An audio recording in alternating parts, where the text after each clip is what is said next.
دیکھا کہ مقابلے سے کچھ نہیں بنا، جب انہوں نے دیکھا کہ تان و تشنیع سے کچھ نہیں بنا، جب انہوں نے دیکھا کہ مداخلت سے کچھ نہیں بنا، جب انہوں نے دیکھا مطالبے سے کچھ نہیں بنا، تو پھر کیا کرنے لگے؟ آپ کے پاس پیشکش لے کر آ گئے۔ عتبہ بن ربیعہ ان کا سردار تھا، نبی صلی اللہ علیہ وسلم کے پاس آیا، آ کر کہنے لگا کہ اے بھتیجے آپ کو کیا چاہیے؟ دولت چاہیے، ہم دولت دیتے ہیں۔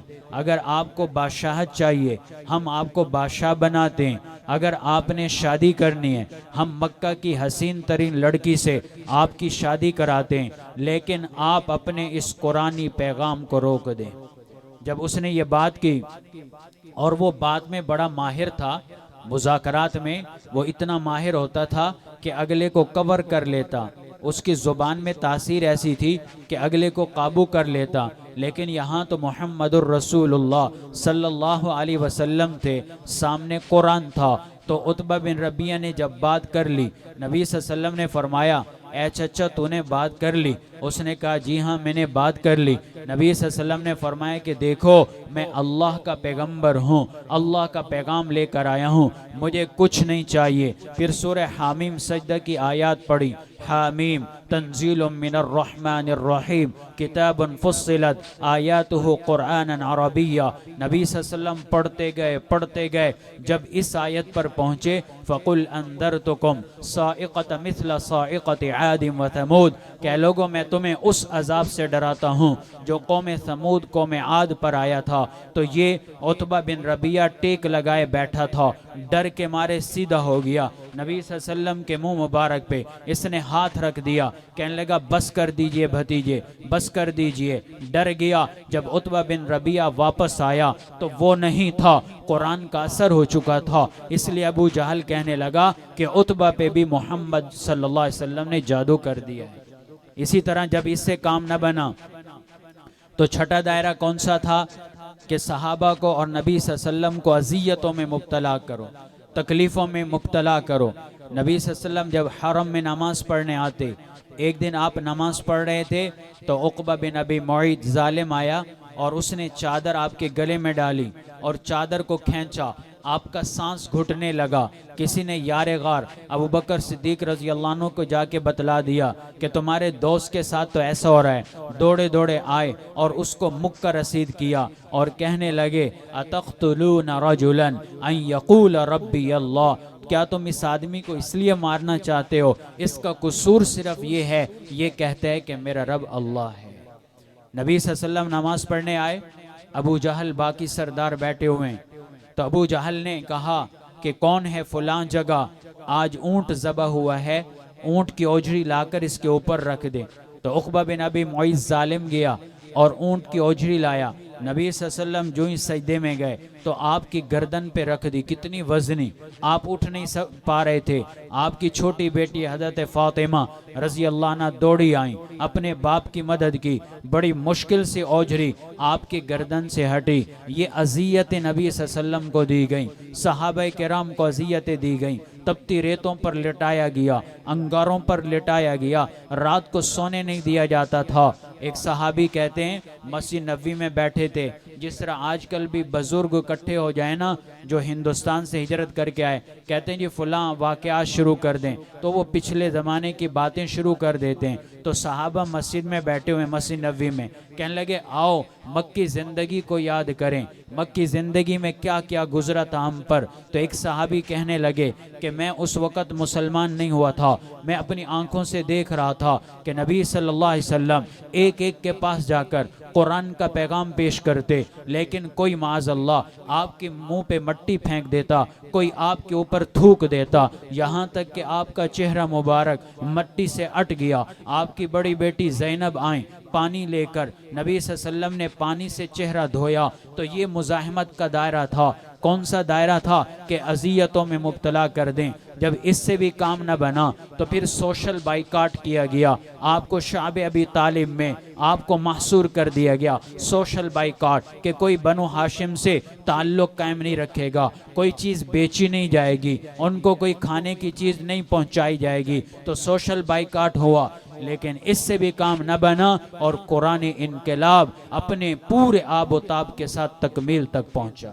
یہی وجہ ہے کہ حجۃ الوداع کے موقع پر پھر دنیا نے دیکھا کہ قرآن نے کیسا انقلاب برپا کیا، قرآن نے کیسے بہن کو عزت دی، قرآن نے کیسے بیٹی کو عزت دی، قرآن نے عورت کو ایک مقام دیا، عورت کو ایک حیثیت دی، قرآن نے والدین کا درجہ بتلایا، قرآن نے والدین کا ادب و احترام لوگوں کو سکھایا، قرآن نے خاندانی مساوات بتلائی، قرآن نے احترام انسانیت کا انقلاب برپا کیا۔ تفصیلات کا وقت نہیں کہ میں ان انقلابات کی طرف جاؤں، لیکن میں ایک انقلاب کو تھوڑا سا مختصراً بیان کروں گا، کیونکہ 3 سوال مجھے دیے گئے، میں نے ان 3 مسئلوں کا جواب بھی دینا ہے، تو لہذا قرآنی انقلاب میں ایک مسئلہ یہ بھی آتا ہے کہ نبی صلی اللہ علیہ وسلم جو قرآن کا انقلاب لے کر آئے تو اس میں والدین کا ادب و احترام بھی سکھایا گیا ہے۔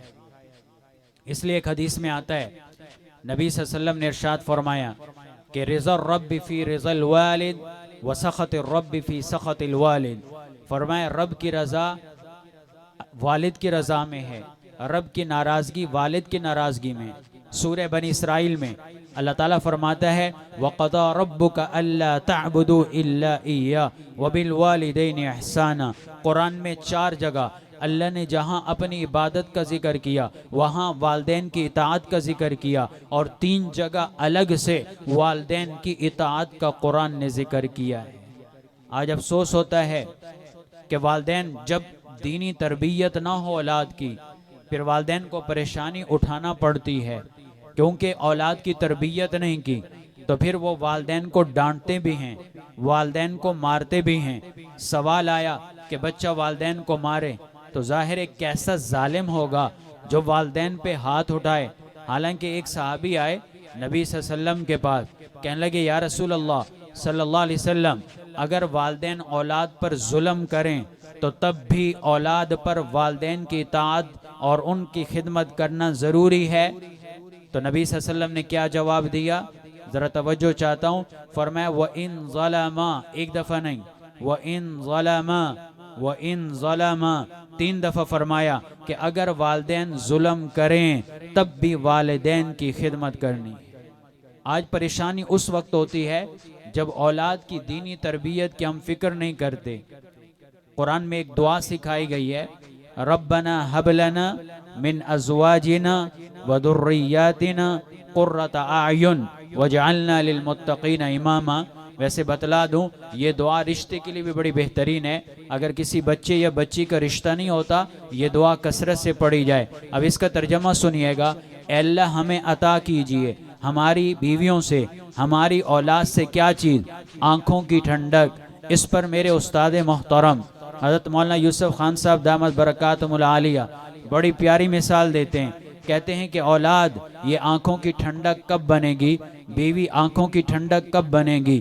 وہ مثال سے سمجھاتے ہیں، کہتے ہیں گرمیوں کا موسم ہے، کمرے میں آپ نے اے سی لگوانا ہے، اب اے سی کے لیے 2 چیزیں ضروری ہیں۔ نمبر 1 بجلی کا کنیکشن دینا، کہ آپ بجلی کا کنیکشن دیں، بورڈ لگائیں، وہاں اے سی کا سوئچ لگے گا، یہ پہلی چیز ضروری ہے۔ اگر بجلی کا کنیکشن نہیں اے سی نہیں چلے گا، کمرہ ٹھنڈا نہیں ہوگا۔ اور دوسری چیز کیا چیز ضروری ہے کہ کمرے کی کھڑکیاں بند کریں گے دروازہ بند کریں گے تاکہ باہر کی گرمی کمرے میں نہ آئے۔ اب اے سی کو کنیکشن تو دے دیا لیکن اگر دروازہ کھلا ہوا ہے، کھڑکی کھلی ہوئی ہے تو گرمی اندر آئے گی، کمرہ ٹھنڈا نہیں ہوگا۔ یہی وجہ دیکھا جاتا ہے کہ جب والدین کمرے میں بڑے موجود ہوں، بچہ دروازہ کھول دے گرمیوں میں تو بڑے ڈانٹ دیتے ہیں کہ گرمی آ جائے گی، کولنگ ختم ہو جائے گی۔ تو کمرے کی کولنگ کے لیے نمبر 1 اے سی کو کنیکشن دینا ہوگا، نمبر 2 کمرے کے دروازے اور کھڑکیاں بند کرنی ہوں گی تاکہ باہر کی تپش وہ اندر نہ آئے، تو تب کمرہ ٹھنڈا ہوگا۔ تو اسی طرح فرماتے ہیں کہ اولاد اور گھر والے آنکھوں کی ٹھنڈک کب بنیں گے؟ نمبر 1 ان کو اللہ کے ساتھ تعلق کا کنیکشن دینا ہوگا، اللہ کے ساتھ تعلق جوڑنا ہوگا۔ نمبر 2 جو گناہوں کی تپش ہے اس سے اولاد کو گھر والوں کو بچانا ہوگا۔ تو جب گناہوں کی تپش سے بچا لیا، اللہ کے ساتھ تعلق، اللہ کے ساتھ کنیکشن جوڑ دیا، تو پھر وہ اولاد اور وہ گھر والے وہ کیا ہوں گے؟ آنکھوں کی ٹھنڈک کا ذریعہ ہوں گے۔ ایک حدیث میں آتا ہے نبی صلی اللہ علیہ وسلم نے ارشاد فرمایا کہ بروا آباءکم یبروا ابناؤکم، عفو تعف نساؤکم، فرمایا کہ تم اپنے والدین کا خیال رکھو تو آنے والی تمہاری اولاد بھی تمہارا خیال رکھے گی۔ تم پاک دامن بن جاؤ، تمہاری عورتیں خود بخود پاک دامن بن جائیں گی۔ اگر تمہاری نظر غیر محرم عورت پہ اٹھتی ہے، تمہارا دل للچاتا ہے، تو پھر یہ بھی دیکھو کہ تمہاری عورتیں ٹھیک رہتی یا نہیں۔ خود پاک دامن بن جاؤ، گھر والوں کے بارے میں بے فکر ہو جاؤ، اللہ انہیں پاک دامن رکھے گا۔ اپنی والدین کی خدمت کرو، اولاد تمہاری خدمت کرے گی۔ دیکھا گیا ہے کہ جس نے والدین پر ظلم کیا، اولاد نے اسی پر ظلم کیا ہے۔ آنکھوں دیکھا واقعہ ہے، ہمارے جامع قادریہ کے پڑوس میں نام نہیں لوں گا، وہاں پڑوس میں ایک گھر تھا، تو میں نے سنا کہ بچوں نے باپ کو مارا، پیٹا، اور آرام سے نہیں، خوب مارا، ڈنڈوں کے ساتھ پٹائی کی اپنے والد کی بچوں نے، ڈنڈوں کے ساتھ، جوتوں کے ساتھ۔ میں بڑا پریشان کہ یہ کیسے انہوں نے جرأت کی کہ اپنے والد کو مارا۔ تو بعد میں پتہ چلا کہ ان کے اس والد نے اپنے باپ کو مارا تھا، آج اولاد اس کو مار رہی ہے۔ والدین کے ساتھ جیسا کرو گے، اولاد اسی طرح تمہارے ساتھ کرے گی۔ تو لہذا یہ پہلے مسئلے کا جواب تو آ گیا ہے۔ اب موضوع چونکہ میں نے سمیٹ لیا کہ قرآن انقلابات بے شمار ہیں، وقت نہیں ان تفصیلات کی طرف جاؤں، لیکن قرآن کے آگے جو مزاحمت کی گئی، مزاحمت کے مختلف دائرے، تو موجودہ حالات اور اس دور کے حالات میں نے آپ کے سامنے پیش کر دیے۔ اب ہم نے دیکھنا یہ ہے کہ ایک تو نبی صلی اللہ علیہ وسلم کی ابتدائی مکی زندگی ہے، ایک حجۃ الوداع کا موقع ہے جب قرآن انقلاب اپنے جوبن پر تھا۔ آج ہم دیکھیں ہم کس مقام پہ کھڑے ہیں، آیا مکی زندگی کے ابتدائی حالات ہیں یا بالکل وہ انتہا ہے؟ اگر تو ابتدائی حالات ہیں، یعنی وہی حالات آج بھی ہیں، پھر ہم نے بھی اسی طرح کوشش کرنی ہوگی تاکہ قرآن انقلاب دنیا میں برپا ہو۔ یہیں پر میں اپنی بات کو مکمل کرتا ہوں اور دو مسئلوں کا جواب دیتا ہوں۔ دوسرا مسئلہ یہ پوچھا گیا کہ بد چلن عورتوں سے دوسری عورتیں پردہ کر سکتی ہیں یا نہیں۔ ویسے تو عورتوں کا پردہ مردوں سے، غیر محرم مرد سے غیر محرم عورت پردہ کرے گی، چاہے غیر محرم مرد کزن ہیں جو بھی ہیں، لیکن عورت سے عورت کا پردہ نہیں ہے۔ ہاں، علماء لکھتے ہیں کہ اگر کچھ عورتیں ایسی ہیں نہایت بد چلن اور ایسی ہیں کہ وہ پاک دامن عورتوں کے حالات، ان کی تصویر کشی دوسروں کے سامنے کرتی ہیں، مطلب بتاتی ہیں فلاں اس طرح ہیں، فلاں اس طرح ہیں، اگر اس طرح کا ڈر ہو تو اس طرح کی عورت سے پاک دامن عورتیں پردہ کریں گے۔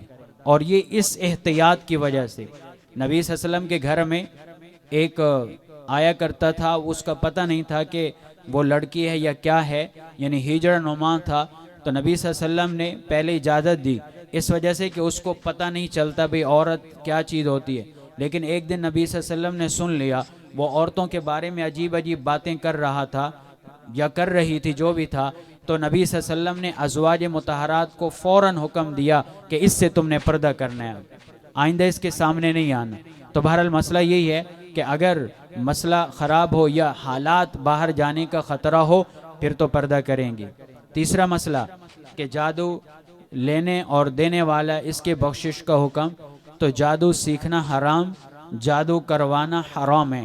پھر جادو کی کئی قسمیں، اگر کفریہ عمل ہیں، جیسے معاذ اللہ قرآن کی گستاخی ہو گئی کہ ناپاکی میں قرآن کے اوپر غسل کرنا، یہ بعض جادوگر اس طرح کرتے ہیں، یا کفریہ کلمات، تو وہ جادو کفر ہے کرنے والا بھی، اور پھر جو اس کو جائز سمجھتا ہے، ظاہر حرام کو حلال سمجھنا، تو وہ بھی کفر ہے۔ تو بہرحال یہ حرام ہے، جادو کرنا بھی حرام، جادو کروانا بھی حرام، یہ سخت گناہ کبیرہ ہے۔ کفر کا فتویٰ دیکھ کر لگایا جائے گا کہ وہ جادو کس قسم کا ہے، جادو کفریہ ہے پھر حکم الگ ہوگا، جادو فسق و فجور والا ہے پھر حرام والا حکم ہوگا۔ بہرحال اس سے بچنا چاہیے، اور اللہ تبارک و تعالی تمام مسلمانوں کے جادو سے حفاظت فرمائے۔ وما علینا الا البلاغ المبین۔